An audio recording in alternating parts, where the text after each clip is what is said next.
तुम्हारी अफगान पॉलिसी नाकाम पॉलिसी।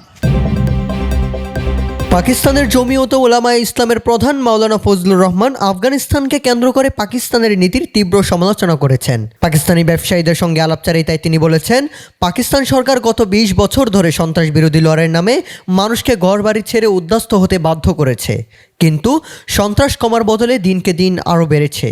তিনি বলেন, তালেবান আফগানিস্তানে এসেছে ৪ বছর হলো, আর তোমরা ২০ বছর ধরে সন্ত্রাসের সঙ্গে লড়াই করে যাচ্ছ। अगर तुम पिछली हुकूमत के पॉलिसियों को तसलसल दोगे तो अगर हमने वहां तहरीक चलाई थी तो हम यहाँ भी तहरीक चलाएंगे। সোয়াত থেকে শুরু করে ওয়াজিরিস্তান পর্যন্ত মানুষকে নিজেদের ঘরবাড়ি ছেড়ে চলে যেতে বাধ্য করা হয়েছে। পাকিস্তান নিজ দেশে নিজ জনগণকেই উদ্বাস্ত বানিয়েছে, তারপরও সন্ত্রাস কেন শেষ হলো না?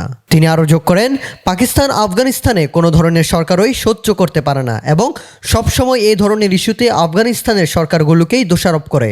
মাওলানা ফজলুর রহমান বলেন, গত কয়েক দশক পাকিস্তান আফগান শরণার্থীদের অজুহাতে বিপুল অর্থ নিয়েছে, অথচ এখন এ দেশটি পুরো অঞ্চলের মধ্যে সবচেয়ে খারাপ পরিস্থিতি ও অর্থনৈতিক পতনের মুখোমুখি দাঁড়িয়ে আছে। তিনি আরও বলেন, করজাই ও আশরাফ গনির সময়ে ভারতের সঙ্গে নৈকট্যের কারণে তোমরা তাদের সঙ্গে ২০ বছর যুদ্ধ করেছ, আর এখন যখন ইমারতে ইসলামিয়া দ্বিতীয়বার ক্ষমতায় এসেছে, পাকিস্তান ইমারতে ইসলামিয়ার সঙ্গে যুদ্ধে ব্যস্ত। हमें एक बिरादर अफगानिस्तान चाहिए और आप उसमें रुकावट है। মাওলানা ফজলুর রহমান তার বক্তব্যের এক পর্যায়ে আফগানিস্তানের সঙ্গে বাণিজ্যিক সম্পর্ক ছিন্ন করাকেও অবাস্তব ও ধ্বংসাত্মক পদক্ষেপ হিসাবে আখ্যা দিয়েছেন। दुश्मनी की तरफ जाने की बजाय एक मजबूत बिरादराना ताल्लुकात और मुस्तहकम ताल्लुकात की तरफ जाना चाहिए।